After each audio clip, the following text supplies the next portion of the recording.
Wow. All right. First time trying that. Hello, everybody.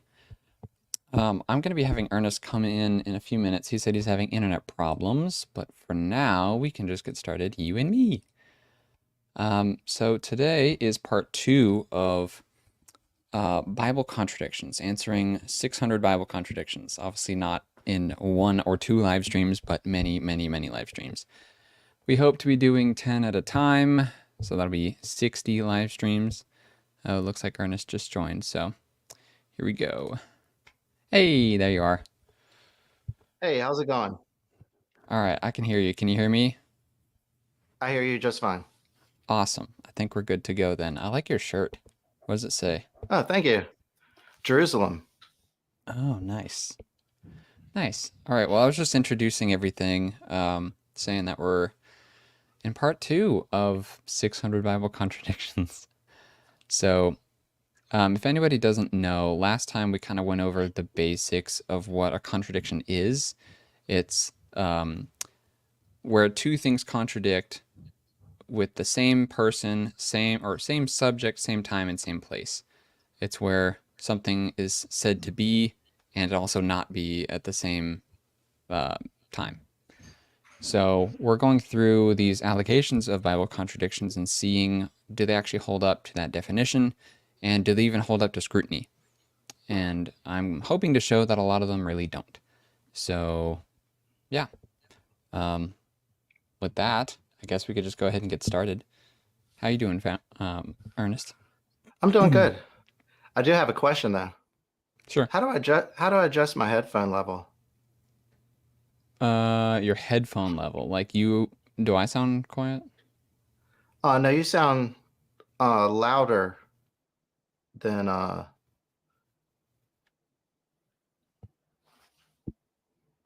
I don't know if it's I don't know If what it's setting I'd have to if you don't adjust know if it's you or me. yeah. Is it that your mic sounds bad? Or not bad, but quiet? Mine's like Um right here. Hello.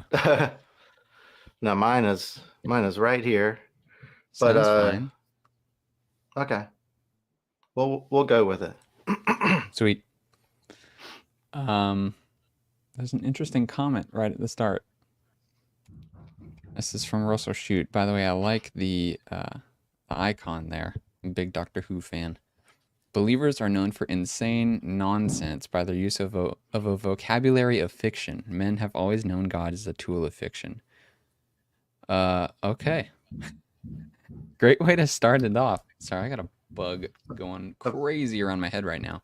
What do you think about this comment, Ernest? Could they give an example of fictionary vocabulary?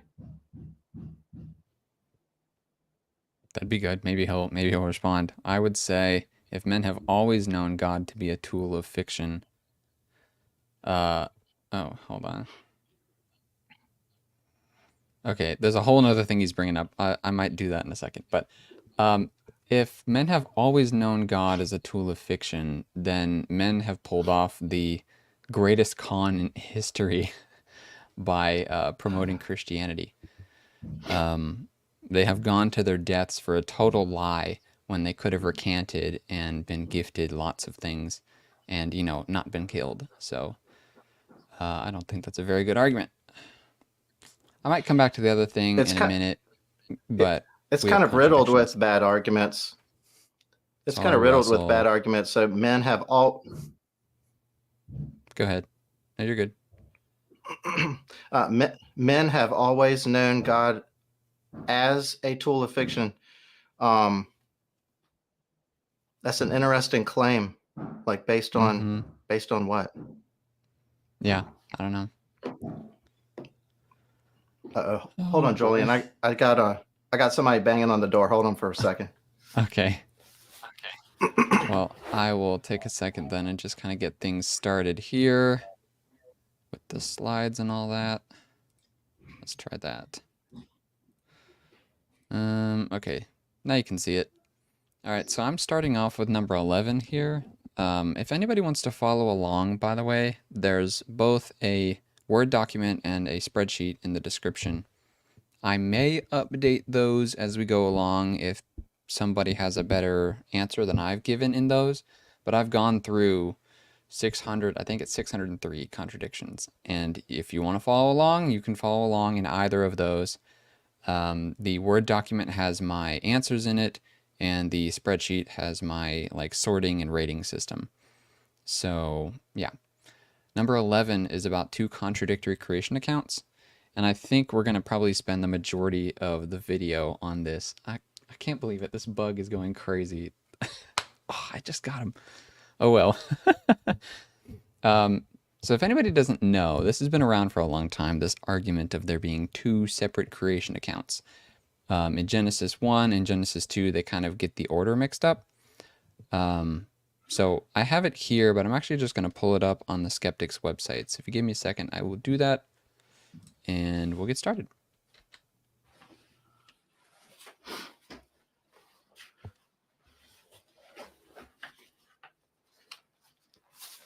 All right, so I just kind of did an intro to this one.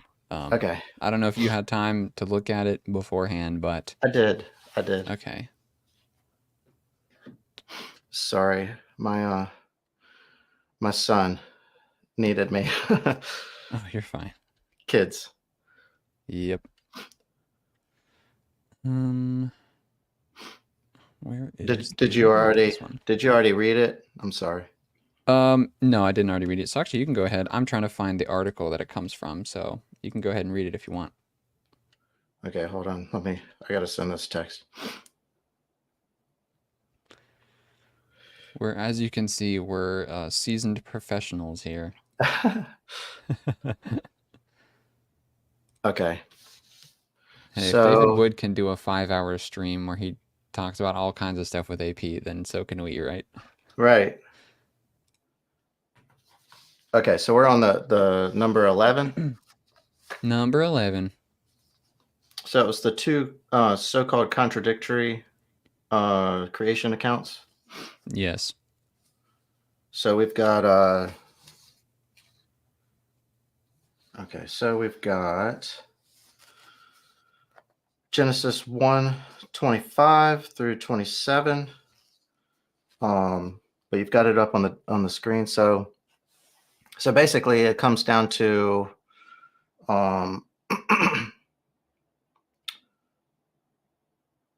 when were the animals formed? So in the first one, you've got the animals are formed, then God created man, and then in the second example, you've got God forming every beast of the field and every bird of the air. He brought them to the man, so the man was made, and then all of these animals are brought to him to be named. Right. So I've got a couple things about that I thought were interesting. Well, on face value, it does look like there's an issue. But I noticed that it uses different words. So in Genesis 1, you've got that God made the beasts of the earth. Well, I mean, hold on. I guess let's back up. So the first one, Genesis 1, is basically the creation story of the world. And then Genesis 2 is basically kind of zooming in on the creation of man and woman. Right. So one is basically adding details that the other one didn't add. So yeah, I mean, back to the verbiage here, it's like you've got made in Genesis 1. It's like God made the beasts of the earth. Let us make man in our image. So God created man in his own image. But then in Genesis 2, it says that God formed every beast of the field. So I thought it was interesting that you've got these two different verbs, make and form. So I was curious, because God formed these creatures before man, does that mean that he hadn't already created them? That's kind of like the implication, is that they weren't already created when they were being formed before man. So I kind of saw it as like you've got all of these creatures have already been created, but then they're being presented to Adam to be named. Mm-hmm. Kind of like how we're presenting the screen with the text on it. If you were to put up different animals, like a slideshow of animals, you would be presenting them to me to be named or whatever. If I was Adam in the example, but that Right. doesn't that doesn't mean that the like if you popped up on the screen an elephant, that doesn't mean that the elephant didn't already exist. You're just showing an example of this creature. What would you name this? So that's kind of how I saw it, was that God was forming these creatures for Adam to name. That didn't necessarily mean that they didn't already exist. Yeah, that's kind of the track that I took. I found a really good video on it from Inspiring Philosophy. And actually, I linked that in the description for anybody that wants to look at it. It's at the bottom of the description box. He had a bunch of notes on this. Let's see. Yeah, he suggests that Genesis 1 is an account of creation in a general sense, kind of like what you said, including the creation of the world, God's sovereignty, and general proclamations for humanity. But Genesis 2 acts kind of as a sequel to that, which accounts for creation in a specific sense, including mankind's relationship to God, the location of man in the garden, and how man is supposed to live in the world. So if you actually just go to Genesis 2, let's see. Yeah, the start of Genesis 2 is the seventh day, and then man and woman in the garden, and God is forming man. Sorry, is that? Yeah. He formed man and then brought him all the animals and stuff like that. Right. Um, Yeah, when I looked but, it up, I did a word study in the logo software, oh, and sweet. which is super helpful for stuff like this. So make, um, or the the Hebrew word asa, means to do or to make, but then form, yetzar, was meant form or fashion, as a potter would clay. So I thought it was interesting that the word that they're using is that he's Huh. shaping these creatures before Adam. Um, but the same word is used for Adam, that Adam was formed from the dust of the earth. So, but the difference was, um, it says that God breathed the breath of life into him. So, Where was the word make being used there? um, let's see. God made the beasts of the earth in Genesis Okay. 1:25, but then in Genesis 2 it says God formed every beast of the field and every bird of the air.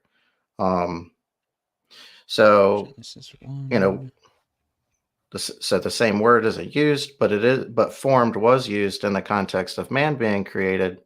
Mm, But the difference was that it adds the the clarification that God breathed the breath of life into man, but it doesn't say that in this case. So it makes me, and someone could argue, well, but it says every beast of the field and every bird of the air, so that must be all of them. But you know, I like to go to car shows, and they have every, you know 2024 vehicle on display, but that doesn't mean that they have every every Honda Accord that they're going to make in 2024 in that right. one building. They just have a representation of each, you know of each car that they're putting on display. Yeah. Yeah. So it's like God formed what would you say, the species of animals in Genesis 1, and then either formed or brought individual representatives of those animals for Adam to name. Right, that's kind of how I see it. Yeah, that works. That's an explanation.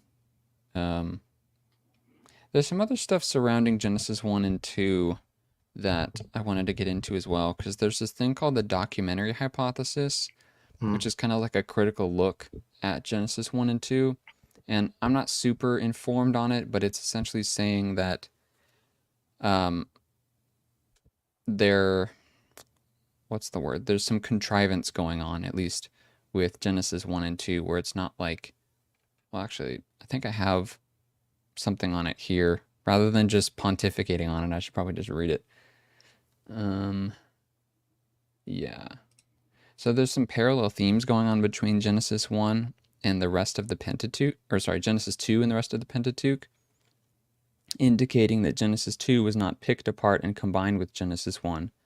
So I think it's saying that there's like some other source that was picked apart and then combined with Genesis 1 to make Genesis 2. And that's this documentary hypothesis.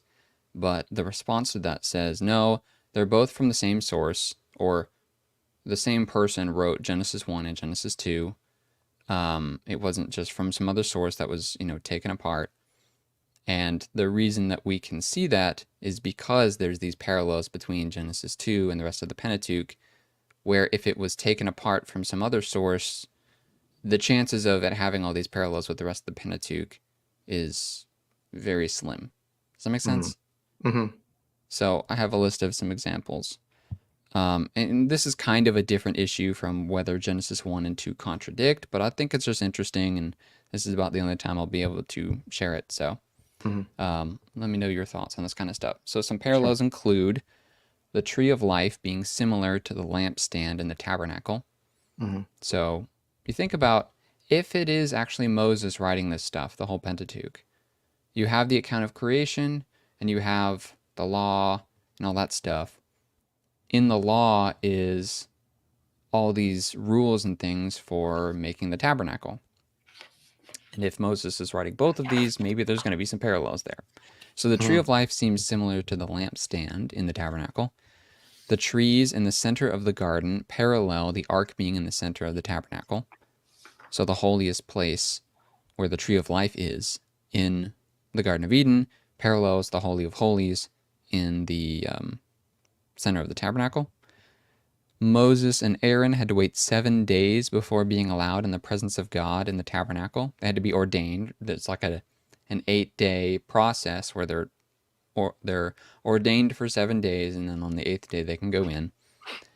And Adam was brought into the garden after 7 days of creation. Isn't that interesting? Right. Yeah.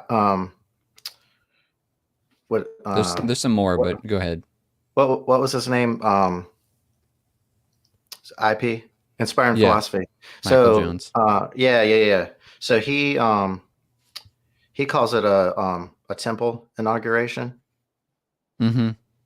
Which is I'd never. Which part, the Moses and Aaron thing, or Adam, or both? The creation story. So okay, I like that. So yeah, he has a really interesting take on it. I'd never heard it before until I heard it from him. And I think he mentions it in the video that you put the link to. I like that. That's cool. Yeah.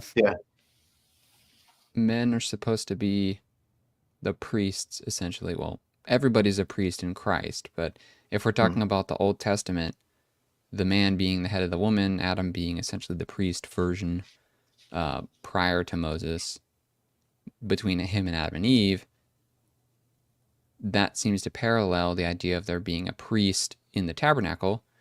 Adam would be the priest in Eden, and so you could call it a temple ordination. That makes sense. Right. The fall of Adam and Eve parallels the deaths of Nadab and Abihu in Leviticus. So Nadab and Abihu, or however you want to pronounce it, if I remember correctly, they had censers that they brought before the Lord with incense in them, but it was not holy.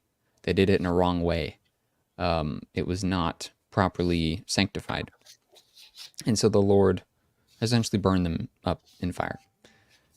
I gotta be honest, I don't remember where the parallel is that Michael makes there, but perhaps it's like there's an uncleanliness that needs to be purged from the presence of God. So Moses is able to go up to the presence of God, and Aaron, and they have all these things that they have to do to make themselves sanctified before God's presence, otherwise they die. Adam and Eve, on the other hand, started out being able to be in God's presence. Then they sin, then they have to be separated from God, right? Because God cannot live with sin, Hmm. so they're removed from the garden. And they have a spiritual death. It's not a physical death like Nadab and Hmm. Abihu, but it's still some kind of death there. So that's from Genesis 2, Hmm. not Genesis 1, right? And it Right. parallels something in Leviticus. Hmm. Yeah, it's interesting too that they were in both cases they were chosen and placed in the holy place. Like Adam wasn't created in in the garden. Um, Mm-hmm. that He was placed into the he was garden. placed. Right. Right. Right. Yeah, it's a good point. Usually, growing up at least, and I'm sure I'm not alone on this, my thought was um, Adam is created. Well, it's talking about this whole creation story, and you've got the garden there and everything. And I just picture God going into the garden and like taking some dust, forming some clay, boom, you got Adam, right? But instead, it's actually he creates Adam separate from the garden and then puts him in there. Hmm. Yeah. I like those kinds of things that you kind of skip over, Mm. or you don't remember much from maybe when you learned about it as a kid or the first time you read the Bible or whatever, and then somebody tells you it, and it's like, oh my gosh, how did I Right. not notice that? How Right. did I not Right. notice that he put Adam into the garden? Right. Yeah. Let's see. I got some more parallels here. Adam and Eve covering themselves with clothes parallels the priest's need to cover themselves in proper garments when in God's presence in the tabernacle. Hmm. So if we're thinking about it, I like that you brought up the whole temple ordination thing, because if you're thinking about Eden as a sort of temple, um, there's start to be a lot of parallels between that and the tabernacle. This is one of them, obviously. Mm. Yeah, it's just So, interesting in Adam and Eve's case that they cover their self with a thing that brought them um, shame in a way. hmm, They ate from a tree and then they covered themselves with the product of a tree. yeah. I wonder, I don't think it says whether it comes from the same tree. Right. Probably not, but I think it I says a don't know. fig tree, but it's Oh, okay. still tree. There's a tree connection there. Yeah. And if they have to cover themselves now because of their shame, right? Mm. And Mm. their shame causes them not to be able to be innocent in the presence Mm. of God. The same kind of parallel is going on with the tabernacle, where the priest, if he's not doing all this stuff right, will go in there and just, he's dead, right? Mm. Just boom, gone. Mm. I don't know if he'll just be incinerated, but the idea is you cannot be in the presence of God and survive because we're all sinners. Right. Um, Well, it's and there neat that needs to there's be some kind of covering there. Sorry, go ahead. right. Right. Well, it's interesting that there's this thread that's connects us to the trees. Um, Not to sound like a tree hugger, but the fact that there's the tree of life in the garden. They ate from the tree of the knowledge of good and evil, and Mm, then in their shame they covered themselves with part of a tree. And then, fast forward to when Jesus died on a tree, and it's that reconciliation with us where we get to reconnect with the tree of life. Um, so it's just interesting that there's this thread of reconciliation. mm, yeah. I wish more people could see that. It's redemption and reconciliation is all throughout the Old Testament. Mm. And it's all pointing to a certain person that we happen to know about. Right, right. Well, Anyway. it makes it easy for Christians because we're looking at things. It's like what do they say? Looking into the past. 2020. Um, whatever the saying is. Hindsight is 2020. Hindsight. There you That's the go. word I was looking for. Um, where the Jews at the time, they're trying to figure out, well, who is this mystery Messiah, And then here we are, 2,000 years later, reading Isaiah 53, and we're like, well, who else could it be? you know, Yeah. it Yeah. it seems obvious to us because we're looking backwards. Or Psalm 22. Oh my Right. gosh, just read it. Mm, Um, Here's a tidbit. You probably already know this, but the audience might not. Um, I just shared this with somebody the other day. When Jesus says on the cross, my God, why have you forsaken me?" Um, I used to think that that was Jesus despairing. mhm, That he was like, finally, this is the end. This is where the curse, or this is where he becomes a curse. This is where God finally pours out his wrath upon him. So Jesus finally despairs. But that doesn't really make sense because we despair when we are separated from God, and Jesus is God, so he can't really be separated from God. mhm, Um, and I always wondered about that, like, what does that actually mean? And then it was made very, very obvious to me. I think I got it from Mike Winger, actually, where he says, imagine this. You're walking down the street. Well, he didn't say this part. I'm making this part up, but you're walking down the street and you hear somebody whistling a tune, and it's the first line of a song that you really like. And just by hearing that whistling, like the whole song pops into your head, right? Because mhm, that's how songs tend to work. right. Um, I could say "Hit Me, Baby, One More Time," and now you've got a whole song stuck in your head. Right. Um, it's the same. It's the same way with the Psalms or Proverbs or something like that in the Old Testament. Mhm, They didn't have numbers. The numbering right. system came way later on, right? So they Mhm, went by phrases. If mhm, you said a certain phrase, you could point somebody back to a certain psalm.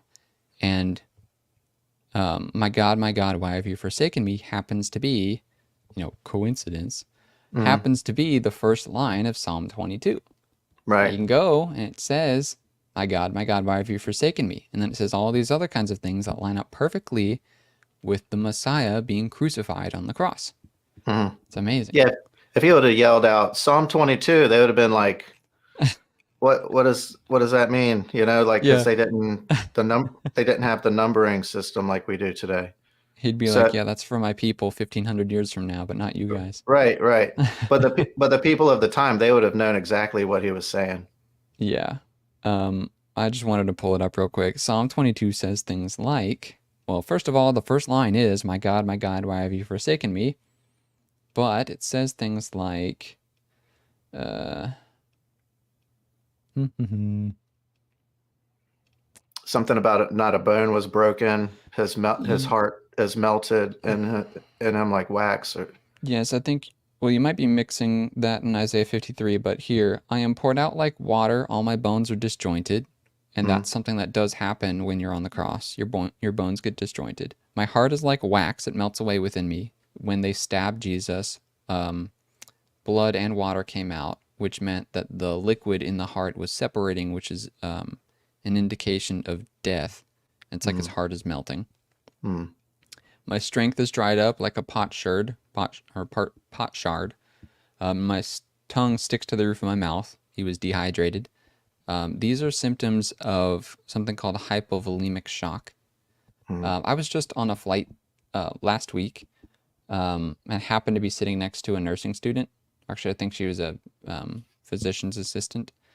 And she happened to be going through some slides on different kinds of like shocks. And one of them was hypovolemic shock. So I got to ask her about it. And it's when you have a large loss of blood, which is what would happen if you are whipped like Jesus was and then nailed to a cross and all that kind of stuff. mm. So these symptoms are symptoms of hypovolemic shock. Um, oh, shoot, yes, this one, verse 18. They divide my garments among them and cast lots for my clothing. That's something that's directly said to have happened after Jesus was crucified. So I could Right. go on, but you have all this stuff that's pointing right to his crucifixion in Psalm 22. And people can pull that up just because of the first line that he says. So, Right. anyway, that tangent aside, there's one more parallel between Genesis 2 and the rest of the Pentateuch. The Mm-hmm. cherubim that guarded the Garden of Eden. Remember when Adam and Eve are kicked out, there's cherubim that guard it, and they're given, no, there's a flaming sword, and the cherubim are themselves also given swords, I think. Those cherubim are woven into the veils in the tabernacle that guarded the ark. So in the description of the ark, when God is detailing how this thing should be made, one of the things that they're required to do with the veils is to essentially sew cherubim into it, which are guarding the holiest place of God, and also did that in the Garden of Eden. Right. These kinds of things just make me smile because it's amazing how much they parallel each other. Mm-hmm. Oh yeah, the like the temple, the artwork in the temple, it all is a throwback to Eden. Mm-hmm. There's an interesting book, by the way. This is I think IP mentions it in that video, and I thought, oh, that's cool. I just picked that book up. Can you hold it up closer It's to the Temple and the Church's Mission? Interesting. Who's that by? it is by G.K. Beale, edited by D.A. Carson.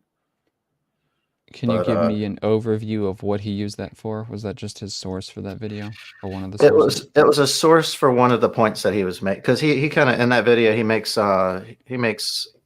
several points. But this was a reference that he had cited for one of the points that he was making. Nice. Okay, so those parallels. Here's the point of all those parallels that I wanted to bring up now that we've been talking for half an hour. Genesis 2 has a lot of parallels between itself and the rest of the Pentateuch. The documentary hypothesis says that Genesis 2 came from some other source, or it was an amalgamation of another source in Genesis 1. Mm. If that's the case, these parallels are like the most improbable thing to have happened because there's so many of them. There's a lot of other things that I'm going to bring up in just a second where if these things are not something written by the same person who wrote Genesis 1, then it's like the best dice roll in history. The odds of that happening are so low. So the idea is, okay, we can reasonably assume that Genesis 1 and Genesis 2 are written by the same person, or written within the same context or whatever, especially in the context of the Pentateuch. If that's the case, it's very unlikely that they would be directly contradictory if they're written by the same person. If you think about it, somebody writes a book nowadays, if they have two separate chapters right next to each other, it's kind of unlikely that they're going to have things in there that directly contradict each other. Mm-hmm. Especially if it's the foundation for an entire religion and people group, right? Right. And someone who claims to be getting their words from the living God.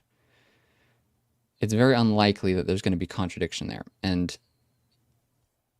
when you start there, you can look at this and go, well, maybe it's not a direct contradiction. Maybe there's some other explanation that we have here. Maybe just reading it literally, like woodenly literally, like the skeptic does, is not the best way to go about this. Right. Right. And so when we start thinking like that, we get to the results that you and I just talked about, where maybe God created all the animals and then created special ones or representative ones for Adam to name. It's possible. Right. That doesn't have to be the answer, but it's a possible answer, and it's more reasonable given the whole context than saying it's just a contradiction. Well, yeah, I mean, it makes more sense to me that he would have formed a representative. I mean, because are they arguing that what it's saying is that he created like millions of creatures, because it's, because how many lions does he need to see to name a lion? Because if you're taking it literally, then it's like he made all of the lions on the planet at that moment. That doesn't make any sense. Good point. Does Adam need to see all of the lions on the planet to be able to say that's a lion? You know, he'd only need to see one. So Right. it makes more so that argument to me just doesn't hold water. It makes more sense to me that there's a representative of the lion that's being presented and then it's getting named, and that there's a, Yeah. the planet already has all of the lions made because it says so in the previous chapter. Mm-hmm. Here's another interesting thing. Between Genesis 1 and Genesis 2, there are 70 designations that God makes, meaning 70 things that God designs. 35 of them are in Genesis 1, and 35 of them are in Genesis 2.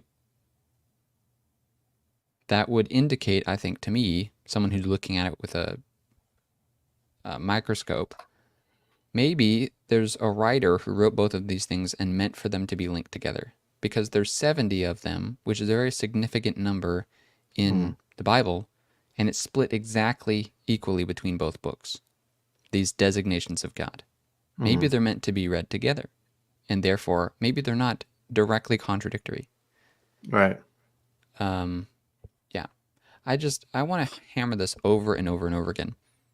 The skeptics who look at this and pull up these contradictions talk about having a literal viewing of the Bible, and they view everything in a woodenly literal way. They don't allow any room for metaphor or whatever else. They just view it woodenly literally, meaning they're not willing to budge and they isolate verses. And that leads to these contradictions. But if you just read them a lot of the times, if you just read the context, those fall apart. Or if you allow for things like metaphor, then they fall apart. One thing I like to go back to, Frank Turek says this, is Jesus said that he is the door. Does that mean that he has hinges?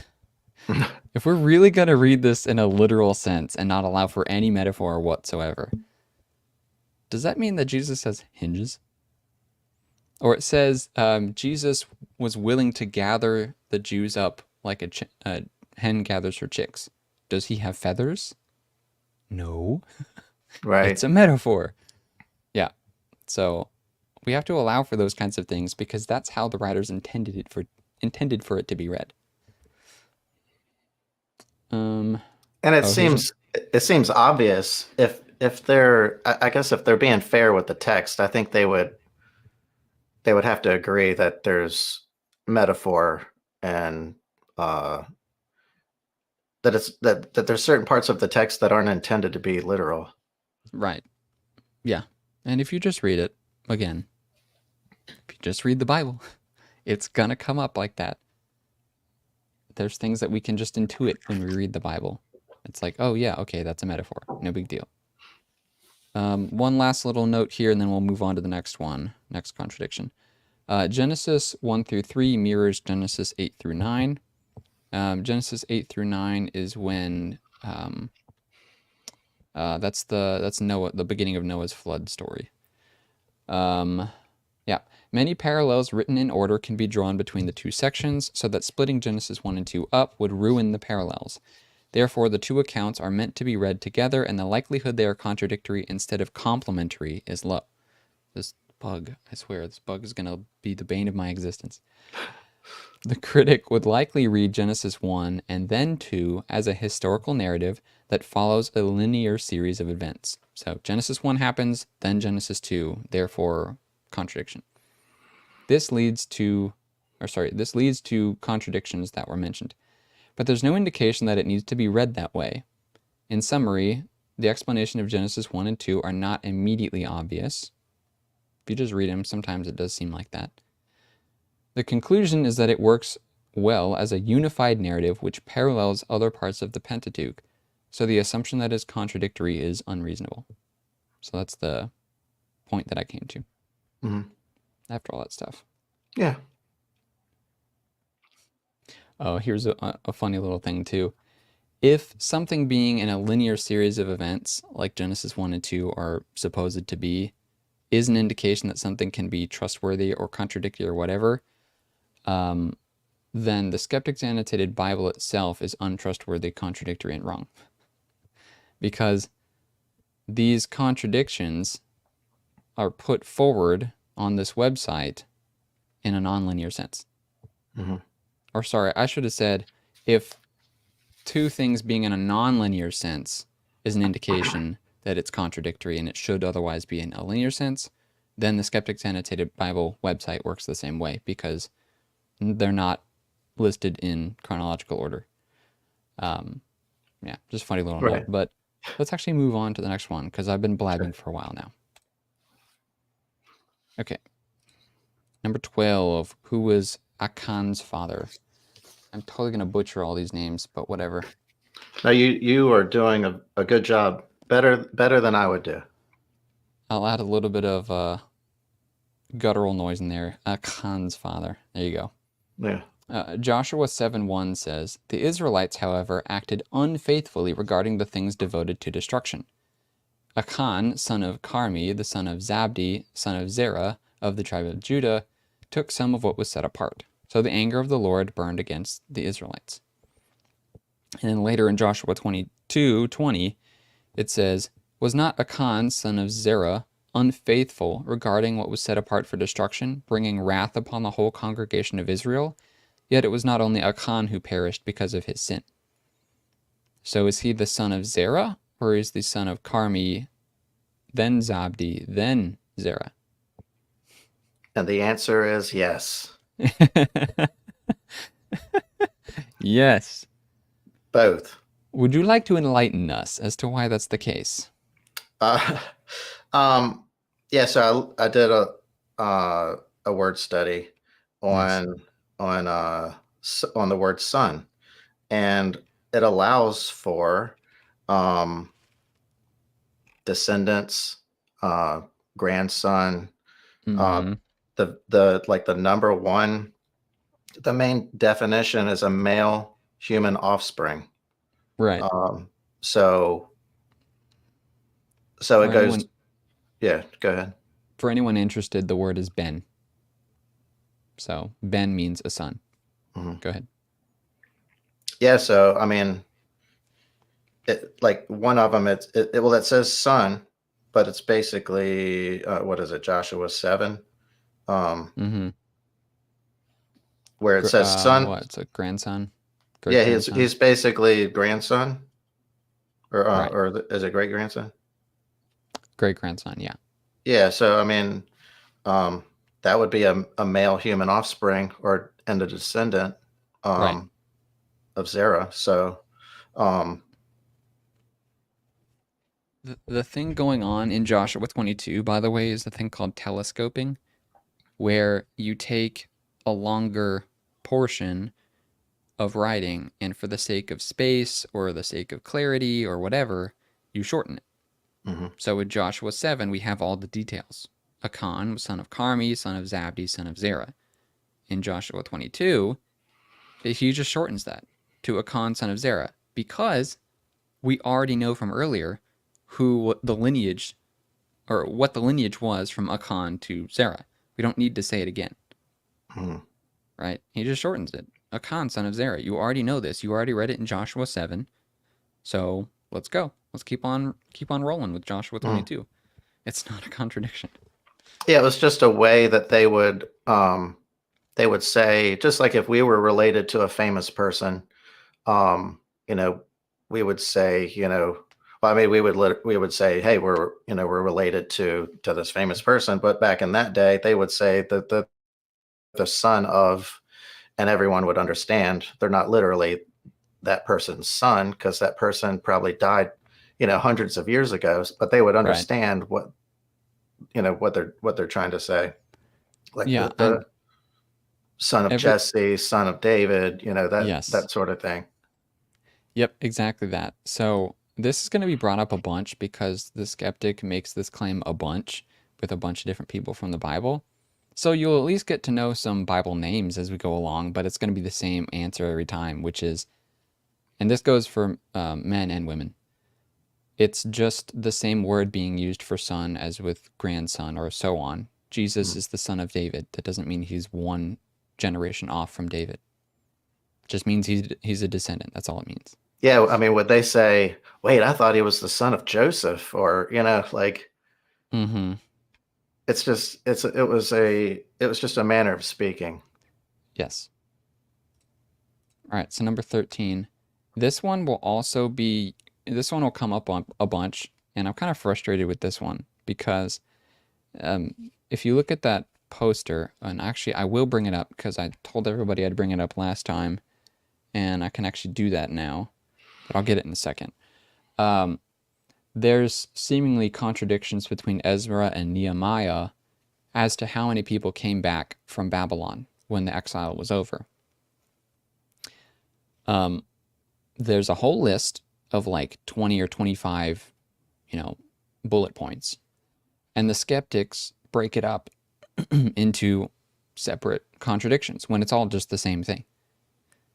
So on that poster, I think I counted like 16 that are all the same contradiction, same section, just broken up into bullet points, individual bullet points. And that kind of frustrates me because they're trying to boost their numbers just by breaking one up into parts. So tell me what you think about that while I go and find this photo. Yeah. So I found a few things that I thought was interesting about that. So they are, for one thing, they're written at two different times. So if there's a discrepancy in numbers, things change over time. So in Ezra, it's writing an account based on when it's written, and then which from what I was able to find was written in 537 to 515 BC, and then Nehemiah was written in 458 to 433. So so we're talking about a 100-year difference in time frame. But we've also got let's see. So I've got a couple examples that I was able to find, or explanations based on the discrepancies in the numbers. So it says that Nehemiah, which came later, could have been updated to include births, deaths after the exiles returned. So in that process, it basically acknowledges the possibility that that people may have been counted or grouped differently in the later account. So, and then some may have been delayed by illness and added in later. And Yep. and then it also mentions that some may have just simply been due to a copying error. So it seems like there's a lot of like reasonable explanations for the difference in numbers. Right. I like to stay away from using copyist error as an explanation if I can. And there are some that we'll go through later that I think would genuinely be considered a copyist error, but that would be a problem for like the King James Version or something like that. That wouldn't be a problem for the originals. The same thing is going on here. So if it is a copyist error, then that clears it up pretty quickly.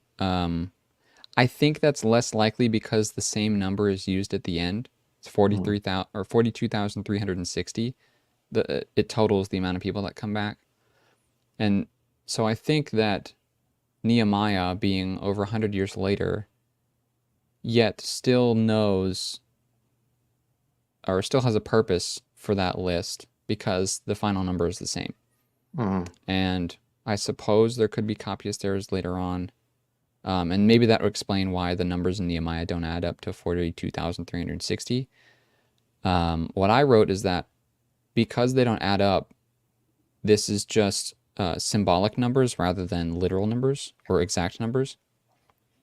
And so the grand total means something. Oh, this bug, I swear. The grand total is some kind of symbolic number, but then you have maybe exact numbers in the beginning or in the individual bullet points. And what you said makes a lot of sense to me, I think, where Ezra's writing when they're leaving Babylon. Nehemiah is writing over 100 years later. During that time, there could have been people added. There could have been people taken away for various reasons. Maybe some people joined the stream of migrants coming away from Babylon. Maybe some people decided to settle along the way and didn't continue all the way. Hmm. We don't really know exactly, but to say that it's a direct contradiction, I think is unwise. Right. I mean, it seems to me that it's obvious that it's an accounting at two different points in time. Right. So why would we expect that the numbers would be the same? To me, that would be more problematic. If the numbers were exactly the same. Yeah, if the numbers were exactly the same 100 years later, that seems that seems a little more problematic to me. Yeah. I mean, So in Nehemiah, go ahead. stuff happens, people die, babies are born, people get Yeah. sick along the journey. I don't know. To me, it makes it more credible that the numbers don't match up in every case. And here's another thing to think about. Ezra, so this is in Ezra 2. It starts off by saying this. Now these are the people of the province who came up from the captivity of the exiles carried away to Babylon by Nebuchadnezzar its king. And then it goes on to talk about all the people. If you go to Nehemiah 7, it says, this is Nehemiah talking about securing the city.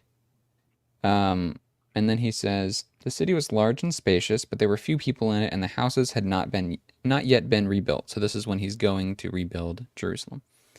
Then my God put it into my heart to assemble the nobles, the officials, and the people to be enrolled by genealogy. Here's what he says. I found the genealogical register of those who had first returned, and I found the following written in it. So he's like, I didn't come up with this. I found it. I found this, and this is what it said.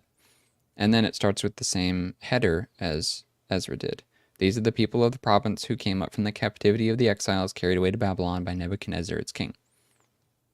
And so there's a direct connection to Ezra there, yes, but he's just saying, I found this lying around, right? Or I found it in a chest or whatever.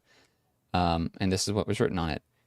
Keep in mind, he's finding this 100 years later. There's plenty of time for all this stuff that we were talking about to have gone on with this list that he found. Mm-hmm. Maybe people got added to it. Maybe people got taken away. Whatever. Yeah. Or they were categorized differently too. I mean, that's a large number of people to keep track of. True. Like, could they have been? Could one of them, when they were doing the counting of the people, grouped them one way and then thought, later, oh, well, these people should be in this group, and this is how we're going to count them. Mm-hmm. I don't know. Doesn't seem like that big of a, Also, I mean, keep the in numbers mind, are different, but that doesn't mean that it's a contradiction. It's more of a discrepancy. right. Yeah. It's not like Nehemiah was going, I recognize Ezra's numbers, but I'm writing something different because I want to. Or that he was getting the numbers wrong. Yeah. Yeah, it doesn't have to be that. Right. It doesn't have to be that in either case. They could both be right at that particular time. Right. Also, keep in mind that these contradictions are meant to break down the faith of a believer. So if you think worst case scenario, there's a copyist error in some of the manuscripts that we used when the King James was being written, and these numbers don't add up. Does that mean that Jesus didn't rise from the dead? Mm-hmm. Right? Does that mean that the Bible is wholly untrustworthy? Right. No. No, it doesn't. Yeah, It's a whole separate issue. It reminds me, you mentioned Frank Turek a while ago, and I heard him make the point. He put up on the screen different newspaper accounts of the Titanic sinking, and one newspaper had it at this many deaths, another newspaper had it at a different number of deaths, and it was like he had like 3 or 4 up on the screen. They all had different deaths, but nobody would come to the conclusion, seeing that, and go, well, then the Titanic must not have sank. Right. I mean, I actually will go over that one somewhere down the line. I came up with four um, accounts of the Titanic sinking from people who were on the ship and what they recounted. And there's lots of discrepancies and things that Mhm. actually genuinely contradict each other. Right. Like, did it break in half? Some people, some eyewitness accounts said that it broke in half. Some said Right. it went down whole. Um, Right. but the end Guess result, I it mean, guess it it's didn't sink then. right, right, exactly. Yeah. Um, I think the next one is the same thing. Oh, that's right. I was putting that up. I'll get to that in a second. So this is number 13. 14 is the same kind of thing. It's just instead of Aiden's descendants, it's the descendants of Adonicam. So then we'll get to how adulterers should be punished in a minute. But I wanted to bring this up. So this was that chart that I was talking about. If you can imagine this red stuff all being rainbow colored, then that's what it originally looked like with all the oh my goodness, cross references in the Bible. That was taken and made into this, which it's all red because, ooh, it's evil, you know. These are all the contradictions in the Bible, apparently. And there's this gigantic list, and you could have gotten this on a poster and hung it up in your room, like a lot of atheists did. Or you could have seen it somewhere as a Christian and gone, oh my gosh, how did I never notice that there's all these contradictions? But if we zoom in here, I mean, there's legitimate lists here. We're going through all of these right now. But remember, I just said, where was it? How many of Aiden's offspring returned from Babylon? The next one. How many of Adonikim's offspring returned from Babylon? That happens a bunch of times when this is the same contradiction. There's also duplications. I don't remember where they are now, but there's a couple that are the same right in a row. Like the exact same contradiction in a row. Somebody just didn't do their research or didn't do their due diligence in making sure that it looked nice, you know? But you've got all this text. It makes it look really scary. And then you go down here. This is done by the Reason Project. Oh, actually, I never noticed this. Data compilation, Steve Wells. This is the guy who wrote the Skeptic's Annotated Bible. So there you go. It's related. Graphic design, Andy Marlowe. Honestly, most of it is fine, but Andy, I guess, must have messed up on some stuff. Inspiration's kind of funny to use that, Chris Harrison. But this Reason Project was founded by Sam Harris and Annika Harris. So this is like associated with one of the guys who is the four horsemen of the new atheist movement back in the day. You know, and I think it's just a terrible work. It's just not well done. Well, it's kind of funny Um, too. Like you said, the intention was to make the Bible look evil, but in the way that I perceive it, it makes what they did look evil. Like yeah, what they're, you know what I mean? Like, yeah. Yeah, I don't remember if it's on here or on the website, but somewhere it talks about it being from a literal translation of the Bible. I think that's on the website. So there's a website called lyingforjesus.com or .org, which you can tell what they think based off that. I'm just going to exit out of that. Okay. Remove. So lyingforjesus.org has kind of an updated version of this. Let me see if I can find it. And on the bottom they say, yes, here we go. I'm going to pull this up for you guys. Stop that screen. Get this one.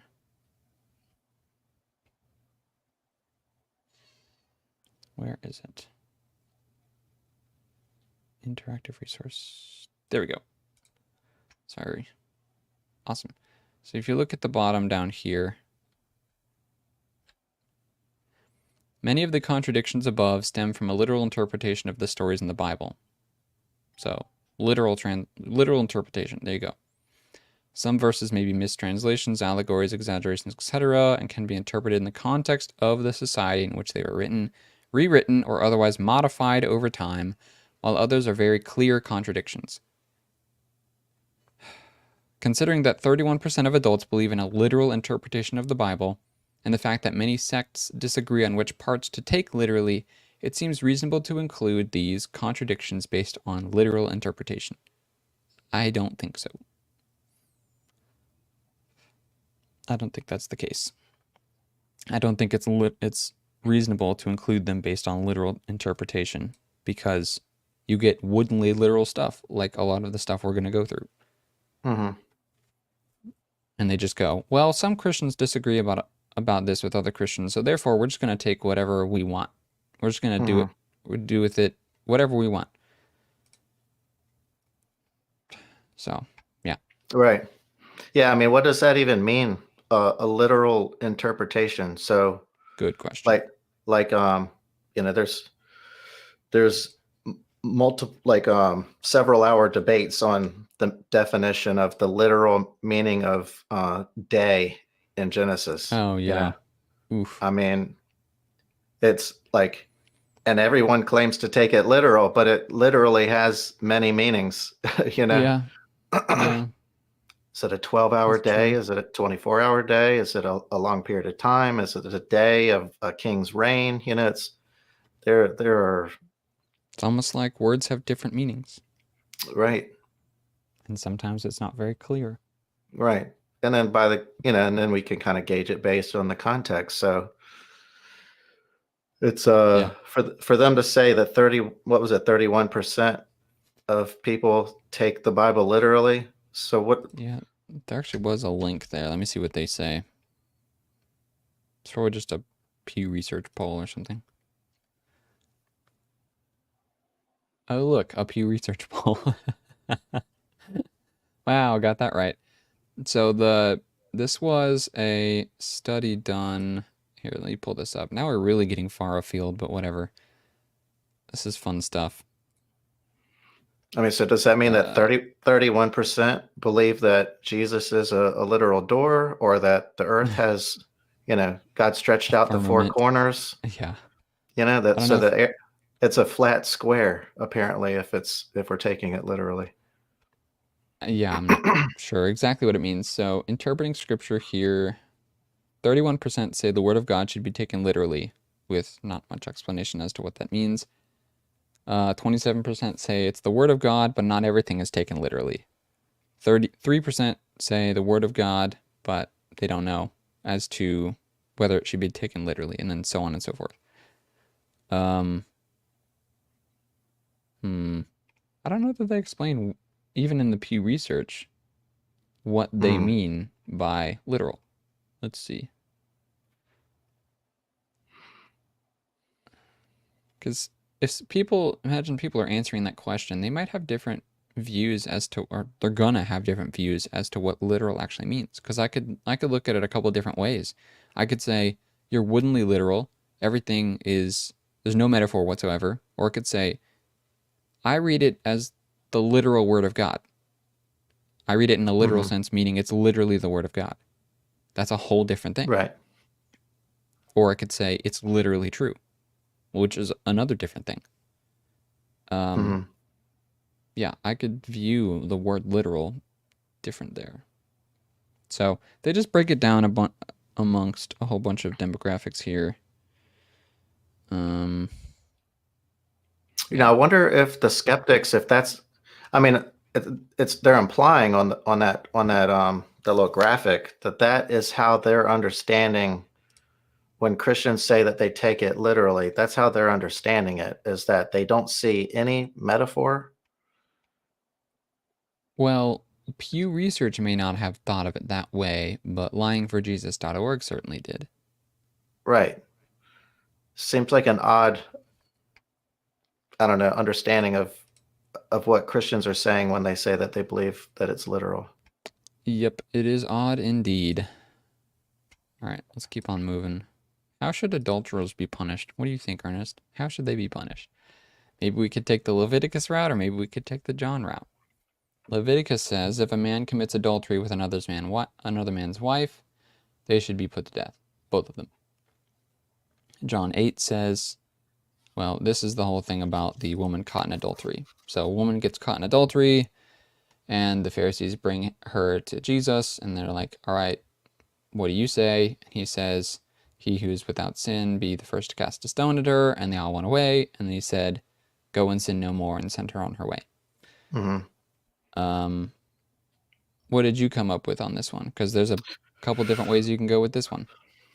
Well, I think the obvious thing to me is how, I guess not a contradiction it is. In one case, Mm. you have it says both the adulterer, um, both of And the the adulterers are to be put to death. right. But in the second case, they presented the woman. Well, where was the other participant? In Mm-hmm. the so-called Good act. point. They also um, it says, "Teacher, this woman was caught in the act of adultery."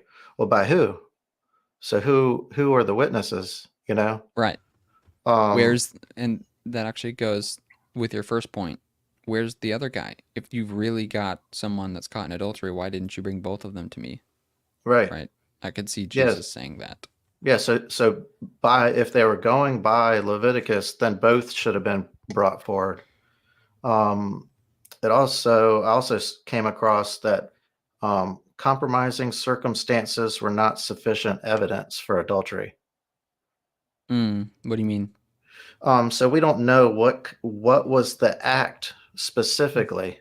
It says that she was caught in the act of adultery. Well, Mm, what exactly was she doing that led to that conclusion?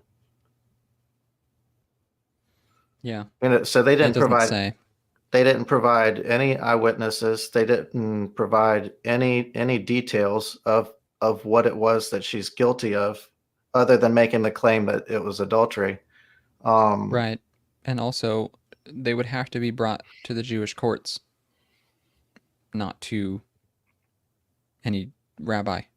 Right. It right. wasn't the. Well, yeah, because if Jesus said, well, then if he was to make the decision at that point to say that she should be put to death based on Leviticus, even though all that other stuff made an incomplete case against her, um, now he is going to be charged against the Romans for um, basically condemning this woman to death at that point.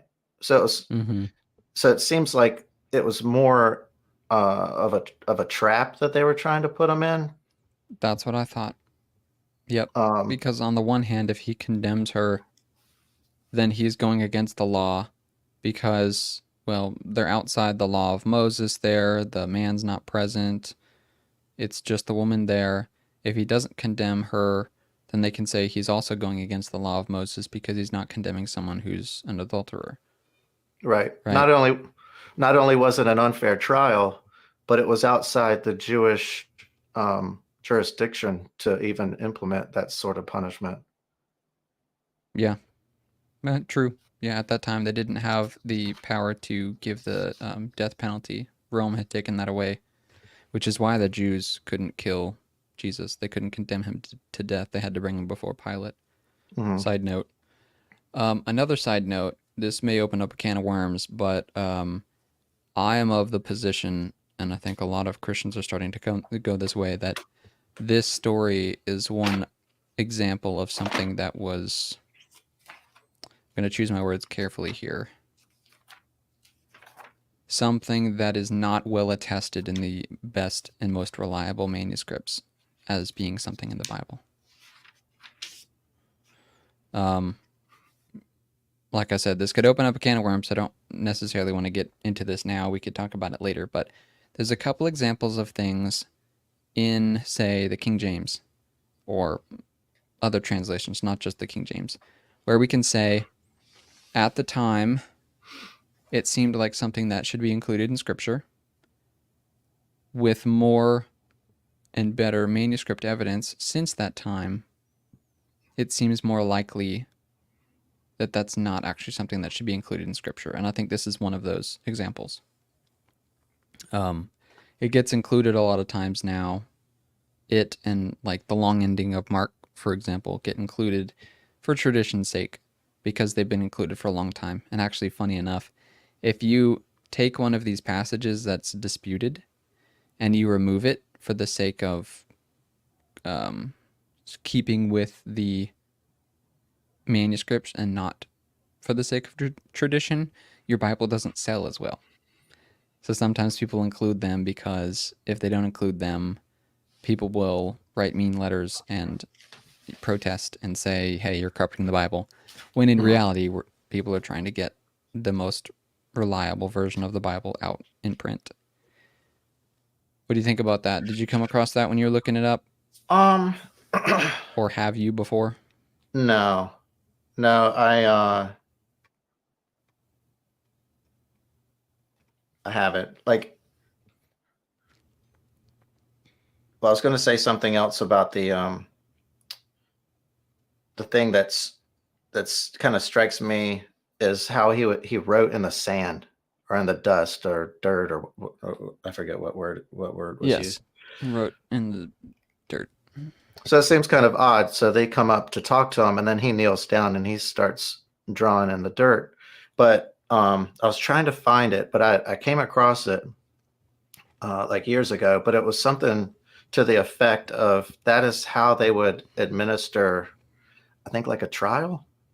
So he was kind of Hmm. setting it up as like an official trial when he was writing in the sand, and I think they were supposed to write like who is the case against, like who the basically like who is bringing the charges and who is the defendant. Mm-hmm. And I think that they would write it in the dirt, something along those lines. But Okay. but if he was doing that, they would have been able to see what they would have known what he was doing, and they would have seen, well, there's no witnesses written. They would have seen that they don't have a case, Right. you know. He would have made Um, it clear to them in the process. right, right. Hmm. And I hadn't then heard that before, but sure. I saw something in the commentary about how you've got Jesus with his finger writing Mm-hmm. something related to the law, and then you've got it's kind of there's the connection there with the Ten Commandments where God wrote the law with his on the stone on the tablets with his finger. Oh, okay. I could So I I could thought it see was there a being a parallel there. yeah, it was a neat connection there. Oh, nice. Um, the point that I wanted to make in that little diatribe that I just gave was you could have it be where this is legitimately part of scripture and it's still not a contradiction, but I think you can circumnavigate that by saying this is not something that's well attested as actually being part of scripture. I don't want to shake anybody's faith or anything like that by saying the Bible is untrustworthy.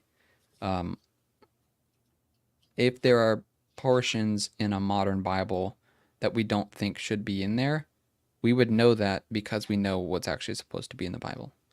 And so I'm saying we could know something like this is not in the Bible if that's the case, because we actually know what's in the Bible. And so it should actually strengthen someone's faith instead of break it down.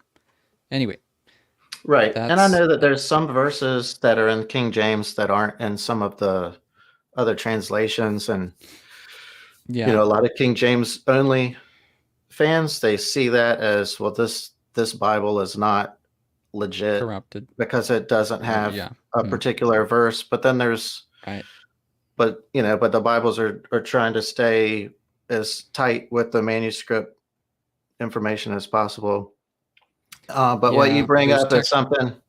something way like beyond my I guess it's above my pay grade, I would say. It's not Okay. it I don't know enough about it to say to have, to be able to say anything about it, and I definitely wouldn't want to say something that wasn't correct. Fair enough. Let's keep on moving then. Is adultery wrong? So staying on the adultery track, Exodus 20:14 says, "You shall not commit adultery." It's pretty clear. But Numbers 31:18 says, "But spare for yourselves every girl who has never had relations with a man." This is Moses talking to the Israelites when they're going and attacking the Moabites, and he says, "Kill the men, but spare for yourselves every girl who has never had relations with a man." So it seems pretty gross. Hosea 1 and Hosea 3 also say, When the Lord first spoke through Hosea, he told him, "Go, take a prostitute as your wife and have children of adultery, because this land is flagrantly prostituting itself by departing from the Lord." Then the Lord said to me, "Go show your love to your wife again, though she is loved by another and is an adulteress. Love her as the Lord loves the Israelites, though they turn to other gods and offer raisin cakes to idols." So on the one hand, Moses seems to be telling people to go and commit adultery. And on the other hand, God seems to be telling people to go and commit adultery, even though God already told us not to do that. So what's going on here? This is kind of a tough one, but I think there's some good research behind it that shows that these are not actually contradictions. Mhm. But go ahead. What are your thoughts? Well, I saw a couple different things that were brought up. Some kind of zeroed in on the term prostitute. Mm-hmm. Was she just, maybe she wasn't like how we would understand a prostitute today. She was just um, sleeping around, I guess, but not necessarily for money. Um, I also saw where, and it may have been in the text, that she was a married woman. Mm. Um, so Mm-hmm. um, to me, on looking at it on the face, yeah, that's something's not right here. Why is it not okay? And then all of a sudden, he's encouraging he's encouraging him to do something that's not okay. But the thing that I kind of draw back to is Abraham um, sacrificing Isaac, you know, killing killing an innocent person, or maybe not innocent, maybe that's not the right word, but because we've all sinned, so we all fall short. But you know, just executing your children Mm-hmm. is not, and that's murder. So and Right. murder is wrong. So why is God telling him to murder his son? But it's drawing us. It's making a bigger it's making a bigger picture. It's not Yes. about, it wasn't about him killing his son. Just like this isn't really about, go do this thing I said not to do in every other case, but in this case you can do it. He's making the connection of how Israel as a nation was prostituting itself and had Mm-hmm. become disloyal to God. To me, it just seems Right. like he's The, making a bigger picture, I guess. yeah, there's a bigger point to be made. But I think as far as the claim of there being a contradiction goes, you can still show that these are not contradictions. And you don't have to just rely on, oh, well, we don't really know, but he's making a bigger picture. Even though I would say that's good, um, it's not the whole story. So Mhm. here's what I got. Well, first of all, there's two different objections here. One is about Numbers 31 and one is about Hosea, so we have to kind of do them separately. So in Numbers 31, God seems to be saying through Moses to abduct young virgins and do whatever you want with them, right? There's two possible solutions to this. The first one's pretty simple, and I'm not really partial to this one, but it says this passage represents Moses trying to speak for God but telling the Israelites to do sinful things. So it is Moses talking here. He's claiming to speak the word of the Lord, but maybe he tells people to do things that are sinful. Moses obviously was not perfect. He spoke for God and he communed with God and he saw God face to face, but he also was a sinner. So this could be an example of something where he told them to do something wrong, saying that it was from God, but it's really not. Again, I'm not really partial to that answer, but it is a possibility. Um, the second possibility kind of requires some context. So we need to know what's going on with the Moabites and all that kind of stuff. God declared that the inhabitants of the land, this being the land around the Israelites, needed to be killed and wiped out because they had repeatedly rejected God and worshipped idols. And we know that's true from the history of the Bible in the Old Testament. Israel is set apart as sacred for God, sanctified for the Lord, and all the other nations are cast aside because they continually commit adultery with other gods, worshiping idols and all that kind of stuff.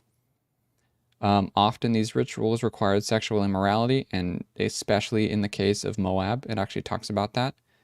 So the girls who had never been with a man were actually innocent of the sin of their region. So if you read earlier in Numbers, the Moabite women were enticing the Moabite, or sorry, not the Moabite men, they were enticing the Israelite men to come and commit sexual sin with them in adultery as a part of their worship to their idols.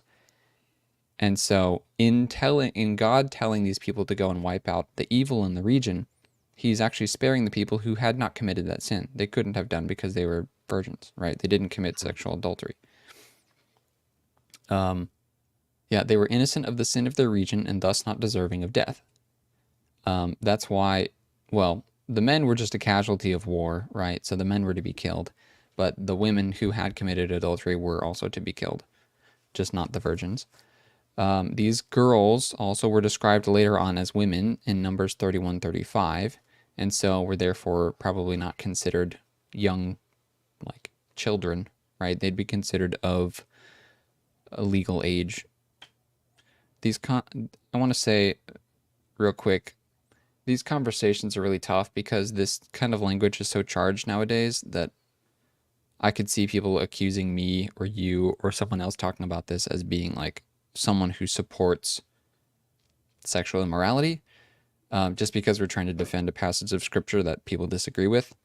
I'm not trying to do that. I'm trying to be as forgiving as I can to the language used here, because I'm not trying to be as charged with the language as people are nowadays. So when it says, take for yourselves every young girl who has never had relations with a man, but then it also later says that these were women and numbers them alongside the Israelites, I'm not going to look at this in bad faith and say, spare for yourselves every young girl, or every girl means like children.